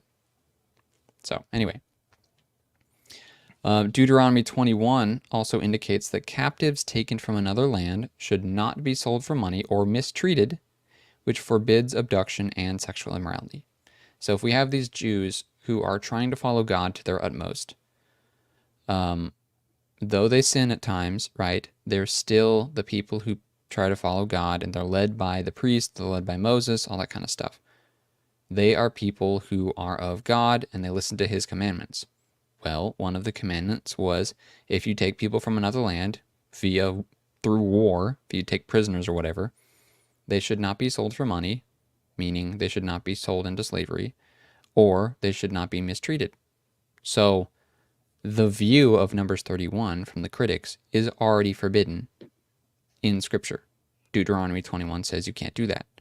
So we have to look through the lens of Deuteronomy 21 and see Numbers 31 and say, well, then this can't be about some kind of immorality, because it's already something that has been forbidden by God, and this is also God speaking. Mm-hmm. Okay. And the Bible also says that God does not change. He doesn't contradict himself. These were women meant to be taken as wives, not slaves. And lastly, the women, as prescribed in Deuteronomy 21, were to be made wives, or I just said that. They were not to be taken in an adulterous manner. It may be in Deuteronomy 21, maybe somewhere else, where it's talking about the conduct that you're supposed to have with these women that you take as your wives. And it's very forgiving to the women. It's like, you don't mistreat them. If the marriage doesn't work out, then you divorce them, and you don't just leave them for dead, right? But you let them go free. You're not to be treating them terribly. You're not to be selling them for money. They're meant to be well taken care of and treated as wives, just like any other woman would be treated as a wife. And when you look at those, by the way, you also have to look at the scriptures that talk about the conduct of men to their wives and what they're supposed to do with them or to them in the Bible. Those also are passages that talk about treating women correctly, providing for them. Even in the case of men who had multiple wives, they weren't supposed to favor one over the other, things like that. So God makes provisions for these women to be well treated by the men, even though their nation around them is something that is being destroyed on behalf of God. Does that make sense? Mm-hmm. I just dumped a whole lot on you, but yeah. Long story short, the women that were taken here were not a part of the sin of their region, so they were not to be killed. God also tells the Israelites to treat well the people that are taken as captives and to take these women as wives and to treat wives well. So none of this, if looked at through the lens of the rest of the Old Testament, should be seen as them oppressing or committing adultery with these women. Right. Well, good point. Good point. And it just something just popped in my head too that I'd like to add to it. Sure. So it could also be seen as an act of mercy. So in that time period, let's say that the woman, let's say that it was some type of unlawful divorce. Uh-huh. Um, um, in God's eyes, like that, the bond of marriage is for forever. So let's say that this woman, let's say that the man abandoned his wife for whatever reason. This Mm-hmm. woman is now on her own, which was not a good position for a woman of that time period to be in. Um, No. and in some cases, it led to a life, um, like as they describe her here as a prostitute. So that you know for him to be told to take this woman as his wife could also be seen as, is the adultery that he's committing because he's with a woman that was previously married. Mm. And he would be kind of taking her out of the situation that she's in. um do you see what I'm saying? Does that make sense? Yes. That it would be more of an act of mercy to like rescue this woman from the life that she's in. Yes. And I think that's true. I'm just going to add some stuff to it. So in Hosea, it seems to be that God is telling him to go marry a prostitute. And we already know from the Bible in Leviticus 21 that it's forbidden for men to marry a prostitute, right? Well, not exactly. Um, only the high priest is forbidden from marrying a prostitute. We're not talking about committing adultery right now. We're just talking about marrying a prostitute. Only the high priest is forbidden from doing that. So it says, the high priest must not marry a widow, a divorced woman, or a woman defiled by prostitution, but only a virgin from his own people, so that he will not defile his offspring among his people. I am the Lord who makes him holy. Right? So this rule didn't apply to Hosea because he's probably not the high priest. Therefore, he could take a prostitute as a wife, and to your point, he could redeem her. Mm-hmm. There's this whole thing in the Old Testament about redemption. Kinsman redeemers were, if a woman's husband died, the brother of the husband would, or a relative of the husband, would take her as a wife in order to redeem her, to provide for her, and whatever. This is the kind of the same thing going on, except that they're not any kind of relative. Mm-hmm. He is able to bring her out of prostitution and redeem her, make her a wife, not a prostitute, right? Mm-hmm. Right. That's exactly what you said a second ago. Also, the children are called children of adultery, not because Hosea is committing adultery by having children with this woman, because remember, we've already said that he can take her as a wife and redeem her. They are called children of adultery simply because they come from someone who previously committed adultery. Mm-hmm. That's all it needs to say. Right. They're children of an adulterer. Yes, she's an adulterer, Mm-hmm. but they are not conceived in adultery.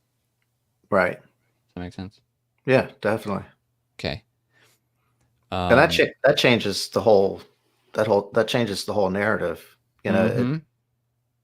it makes it where it's like, well, God's telling them to do something bad, and then it's like, oh no, wait, what it could be something that's actually really beautiful Yeah, exactly.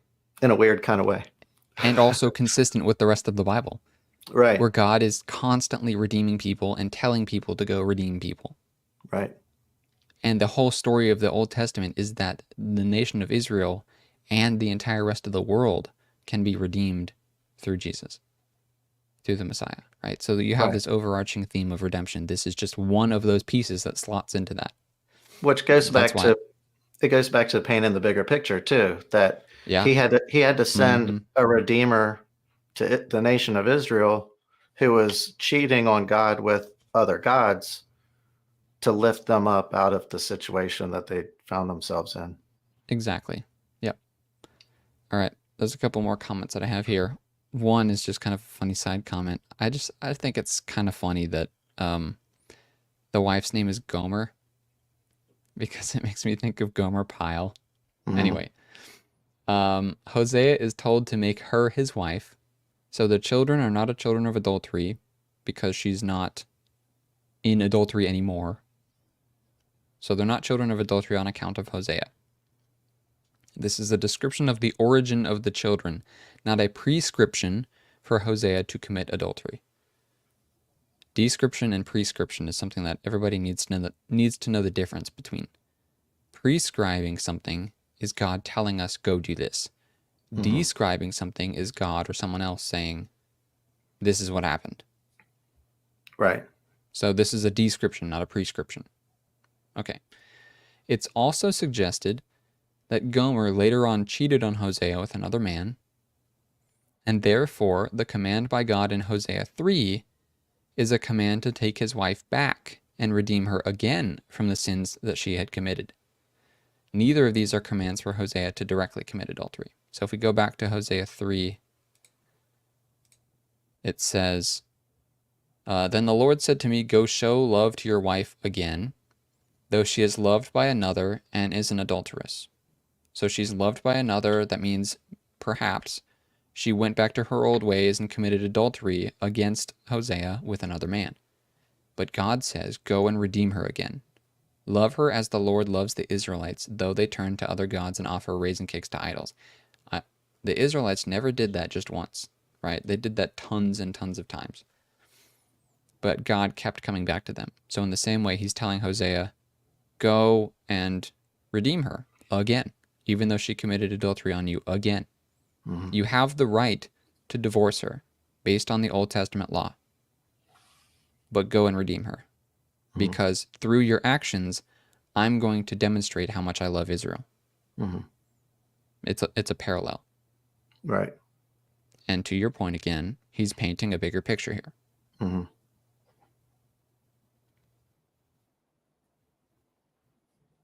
Which is interesting. So, like, if so, a critic would find this and go, "Aha! Look at this." But if they looked into it, they'd go, "Oh, wow, that's really cool." Yeah, we'd hope so. We'd hope they would. All right. Yeah, that one's a favorite of mine just because the explanation of it doesn't try to couch it or go, we don't know, but maybe it's like this. It's like, no, the answer to it actually flips it exactly on its head. Mhm. And it's exactly opposite what people think when they originally read it. And it's a really beautiful piece of the overall story of the Old Testament. It's wonderful. Mhm. All right, 17 was Haman an Agagite. Um, I said earlier, but the contradictions in this list have just about no sorting or overall theme or linear progression or anything like that. So these are jumping all over the place. So we just talked about a really beautiful passage. Now we're going into something completely different. Esther 3. After these events, King Xerxes honored Haman, son of Hammedatha, the Agagite, elevating him to a position above all the princes who were with him. And later, in 1 Samuel 15, it says, This is what the Lord of hosts says. I witnessed what the Amalekites did to the Israelites when they ambushed them on their way up from Egypt. Now go and attack the Amalekites and devote to destruction all that belongs to them. So on and so forth. Then Saul struck down the Amalekites all the way from Havilah to Shur, which is the east of Egypt. He captured Agag, king of Amalek, alive, but devoted all the others to destruction with the sword. So this might not seem very obvious on the face of it what the contradiction actually is. Let me just pull up the article real quick, just to be sure of exactly what the critic says. I think it's how could he be an Agagite if they were what was it Wiped out. Set for destruction? I forget the phrase. Yep. The phrase. Yep, devoted to destruction. Devoted to destruction. Like how could it be? How could he have offspring if they were devoted to destruction? It's Right. like, well, according to 1 Samuel 15:9, Saul and his troops rejected God's command in 15:3 and let Agag, the king of the Amalekites, live. So right. if they let him live, there's a good chance that he may have had offspring. Let's see what I wrote. I must have written this a few months ago, so I don't really remember. Okay, the contradiction here arises from the wording in 1 Samuel regarding the destruction of the Amalekites. If they were devoted to destruction, then how can Haman be an Agagite? You got that exactly right. Weren't they all killed? Well, the answer is no. There was a precedent in Joshua of the Israelites after being told to destroy the northern cities, sparing those that made peace with them. So you have God's decree, which says, go destroy all of these people in the northern cities. But then you have them making peace with those people and not destroying all of them, and it's fine. Therefore, only the guilty ones were destroyed in that scenario.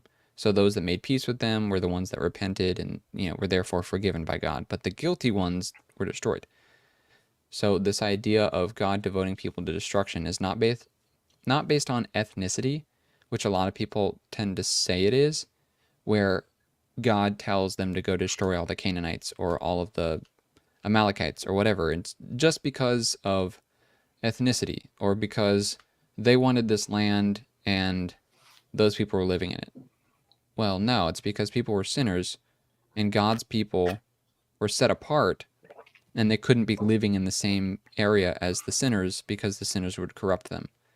And since the sinners were not willing to give up their land and would rather die than give it up, then God says, okay, you can die. But, sorry, let me just finish. Okay, I'm almost done. In the case of the northern cities, those that made peace with Israel and turned from their ways were the ones that were forgiven and not killed. So they were exempted from this order to destroy everybody. So I'm saying the same thing can be true here, even though it's not said explicitly. So there could be people who make peace with the Israelites and are therefore allowed to live, and therefore the line of Agag goes on, and Haman is the son of an Agagite. In addition, there are cases in the Bible of the authors using hyperbolic language to describe their victories, much like modern sports teams do. I just was watching, before this stream, I was watching not a live stream.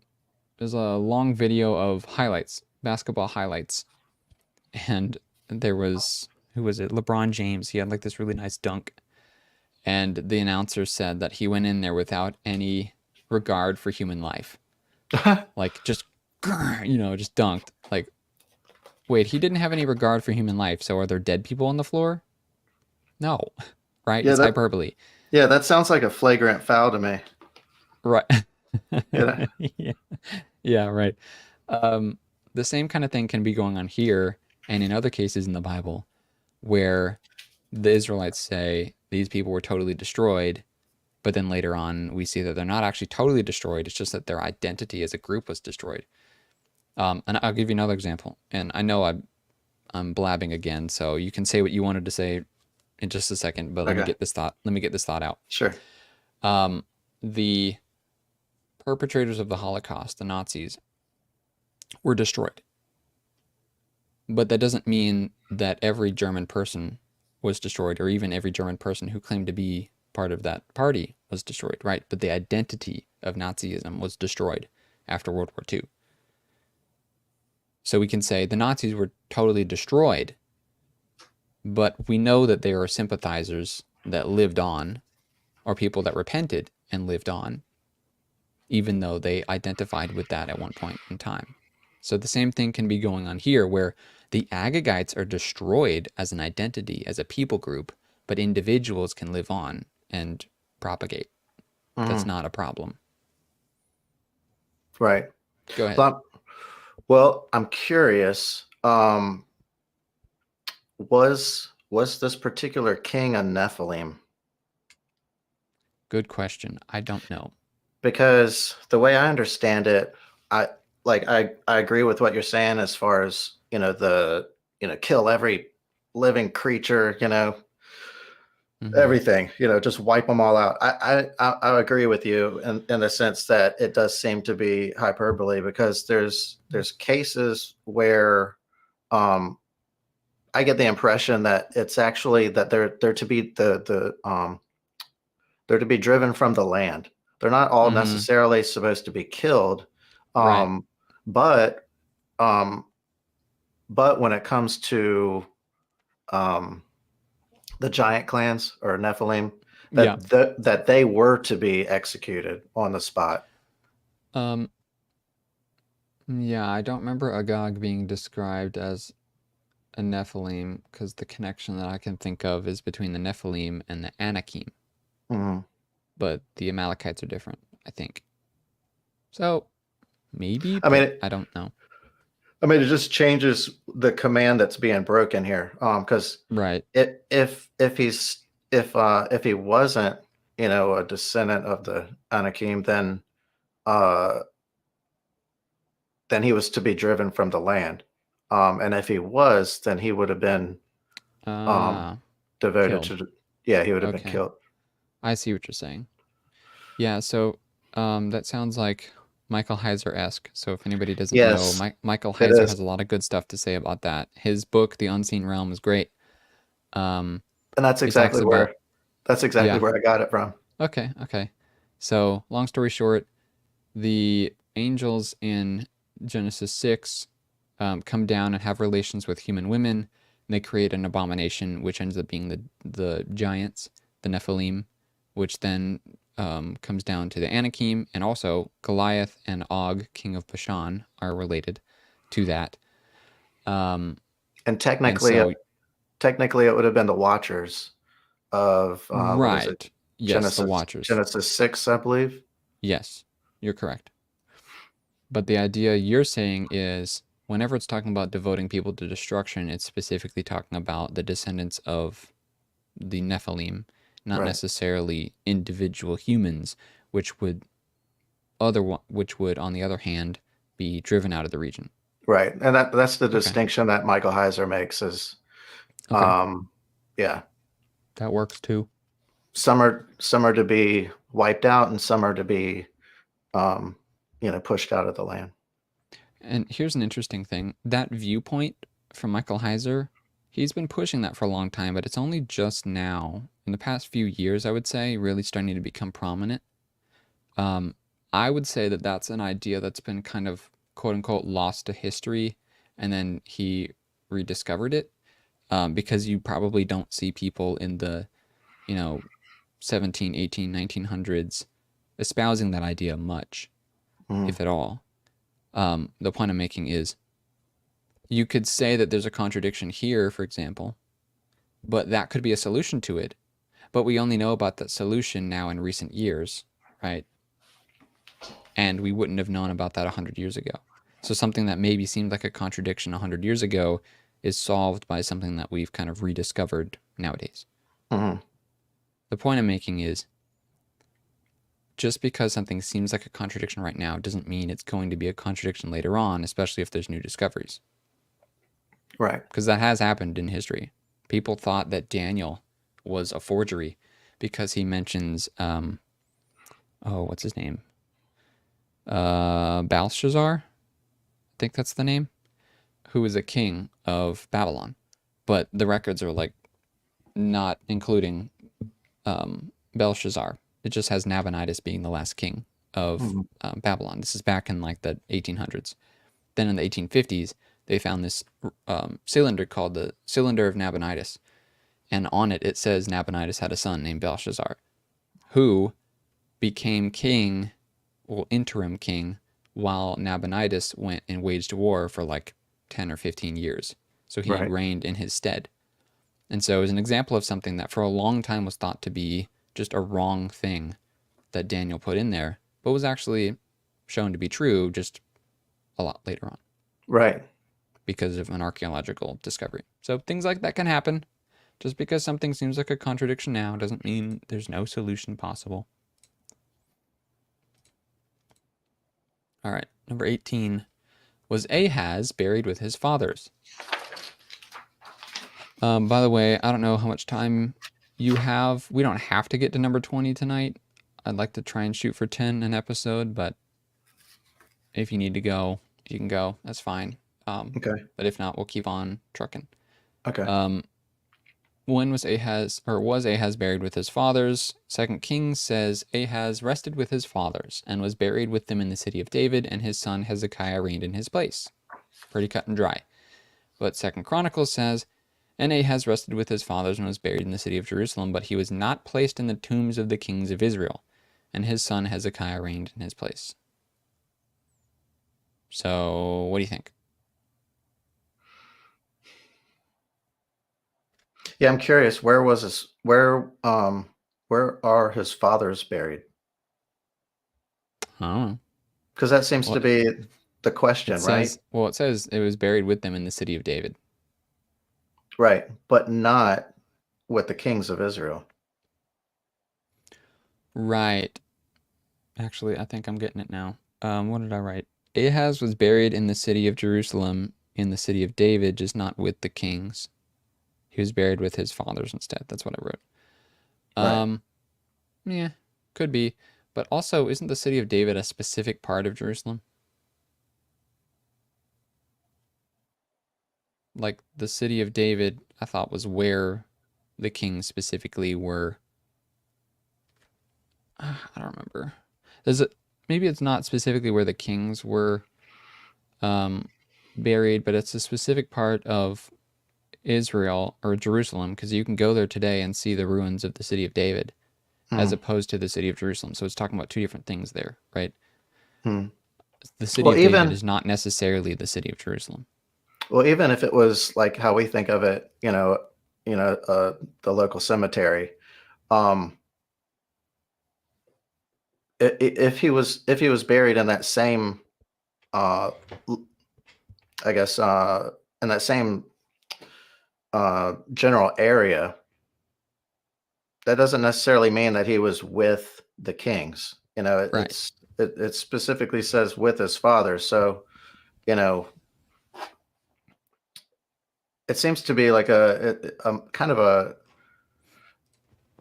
an obvious like clarification that the Bible is making. So I'm not sure like if they're saying it's a contradiction. I guess I'm just not seeing the contradiction. It seems to be pretty plain that he's with his fathers and not with the kings. So First Chronicles 3 has the descendants of David. And I just saw it where to go. Okay, 13.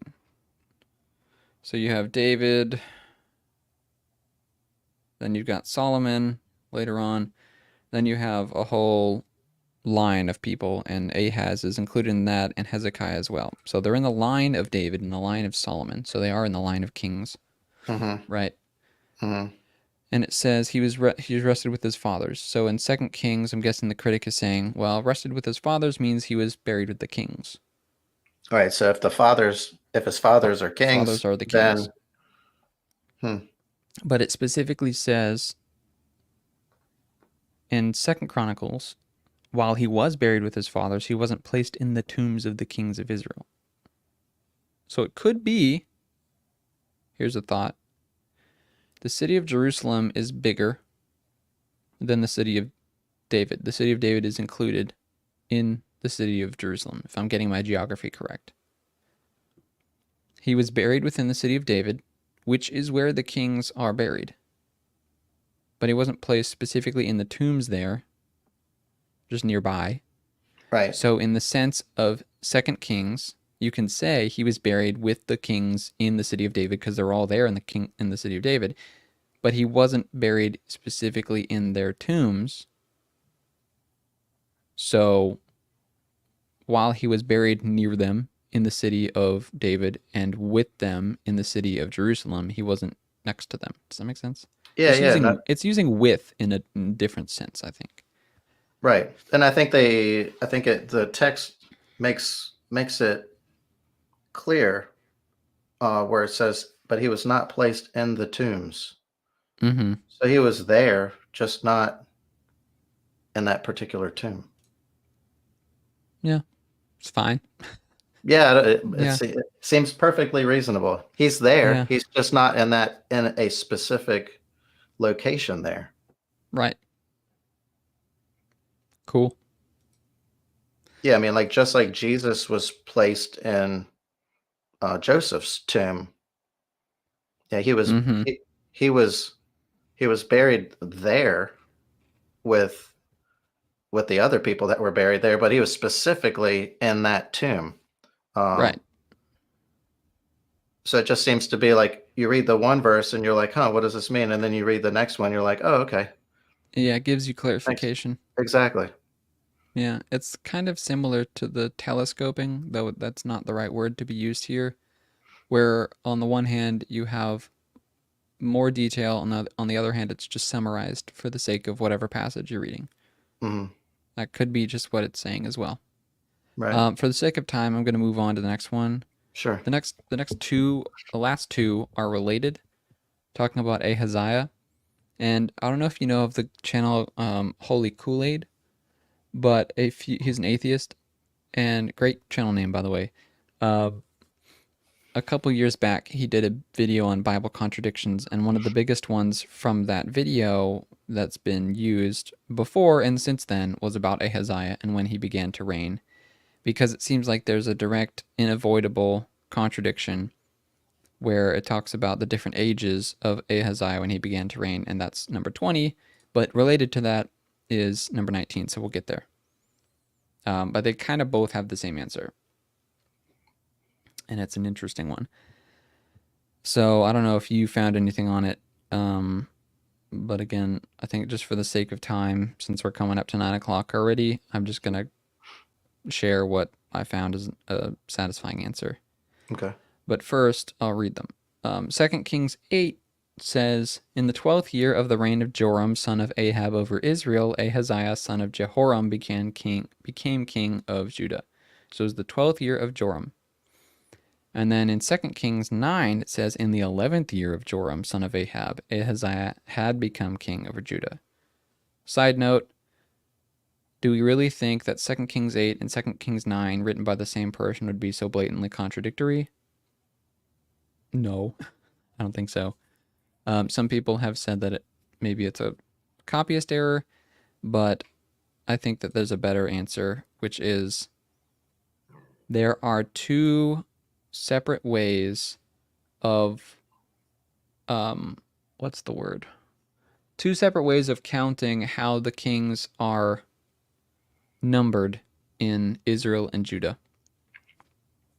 Now, both of these are in Israel, but they're from two different perspectives.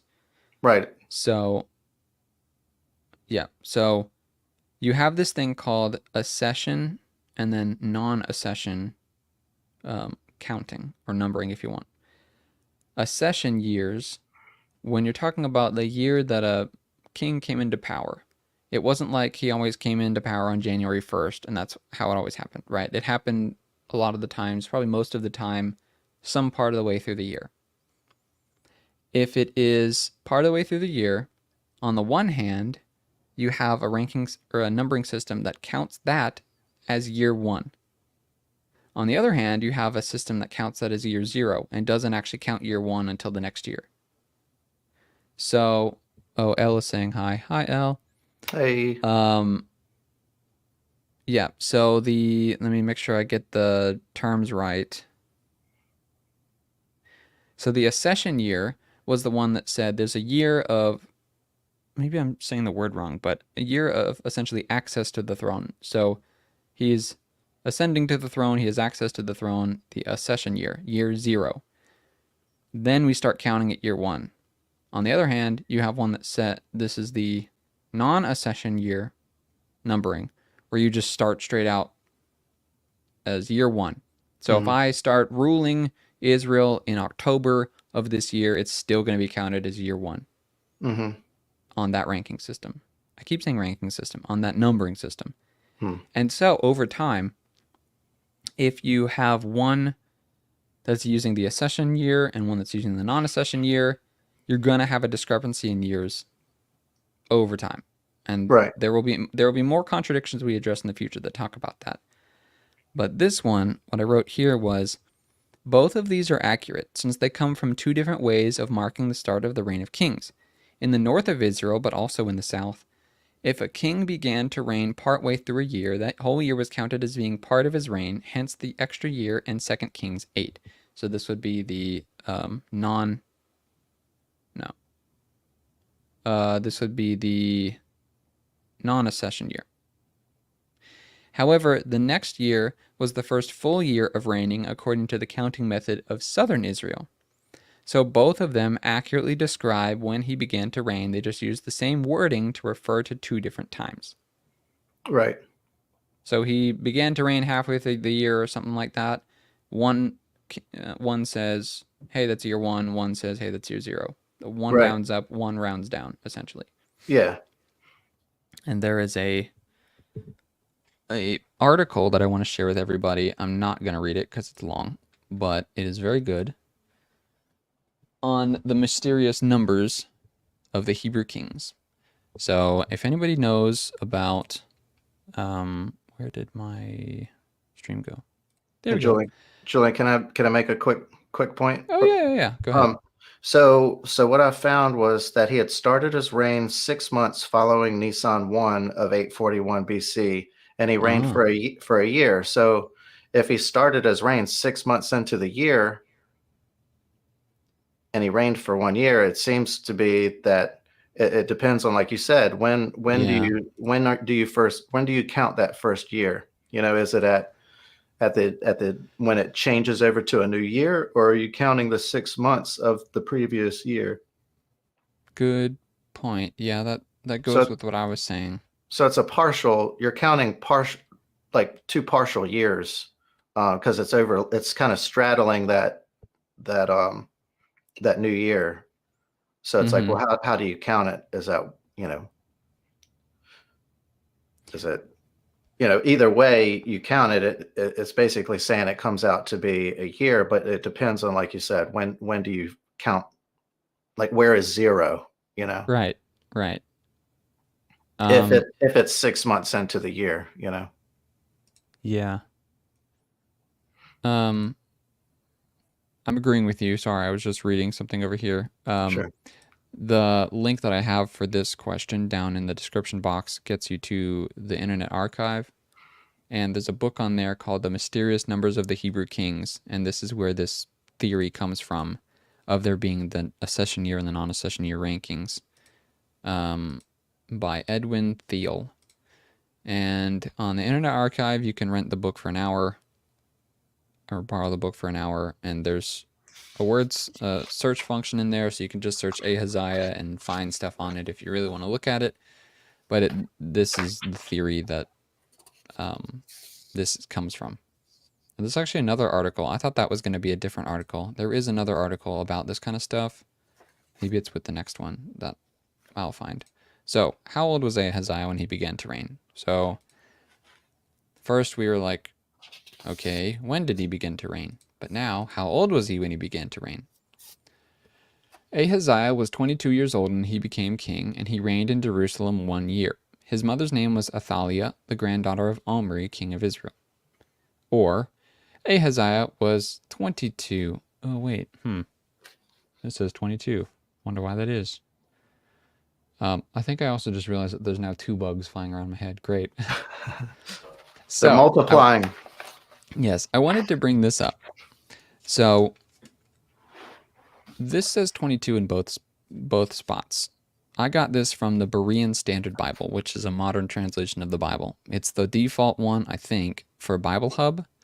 So if you go to any random page on Bible Hub and you don't specify a Bible translation, I think this is the one that they use. I just like it, like how it reads. It's my personal Bible that I have at home.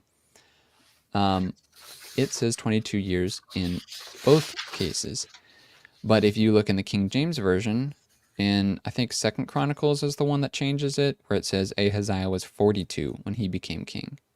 And this was the big contradiction that Holy Kool-Aid talked about in his video. These kinds of things, if they're presented in a malicious light, break the faith of Christians. Because you go, there's a direct contradiction in this Bible, that's an error, and God cannot err, therefore the Bible is not the Word of God. I mean, it really gets that simple sometimes. So, there are solutions to this, but people don't know about it. This contradiction heavily depends on what source you use. There are some manuscript copies of the original Hebrew and the Septuagint in Greek that say 42. There are a few modern translations that use this source, but the vast majority use older and better manuscripts which say 22. So the older and more reliable transcripts or manuscripts for, sorry, I don't remember which passage it is that actually changes the number, but one of them does. There's a textual variant, meaning some texts say this, some texts say that. The modern translations go with what we believe are the older and better translations, and that are manuscripts. Both of them say 22 when you use the older and better manuscripts. So there's actually just not a problem at all. This could be an example of something where the King James translators just simply didn't have access to these manuscripts. There's been tons of manuscripts found since the time of the writing of the King James. I think the King James onlyists would be a little miffed at this, but I would say this is an example of something that the King James translators got wrong. And it's not like their fault. They just had access to the manuscripts that happened to be the incorrect number. But more modern discoveries have found the older manuscripts, the more reliable manuscripts that actually solve the problem.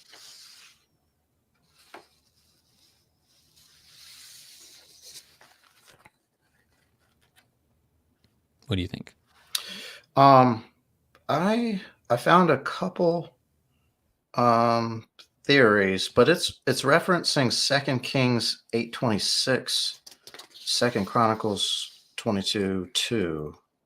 Yep, those are right. Okay. Well then, well in that case, I will keep going. Awesome.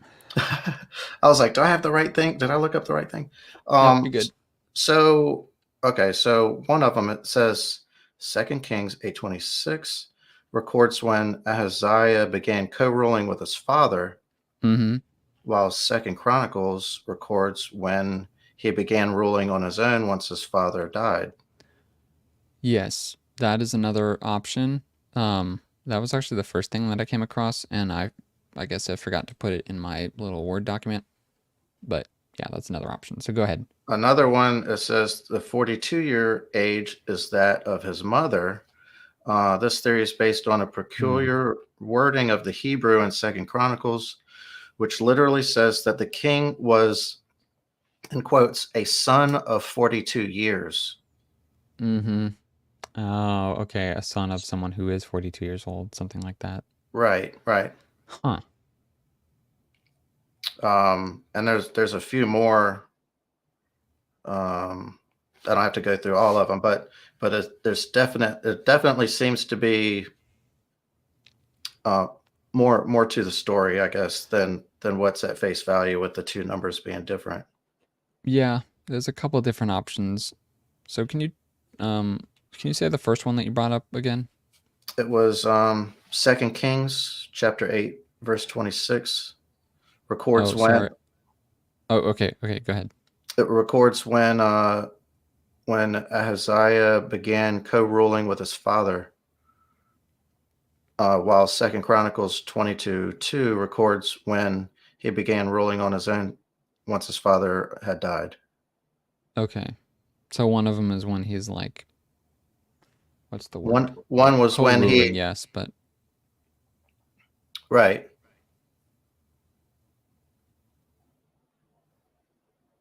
One is like basically is it seems like yeah, the co-ruling, I guess it comes down to like when was the anointing, as king. mm-hmm. Um, Right. And in maybe which they case, just skip over that detail.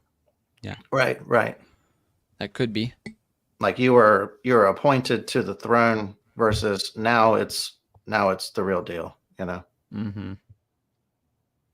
I mean, that would explain the two different numbers. Yeah, that could also work. So, for any of the ones that we looked at today, did they utterly destroy your faith in the Bible?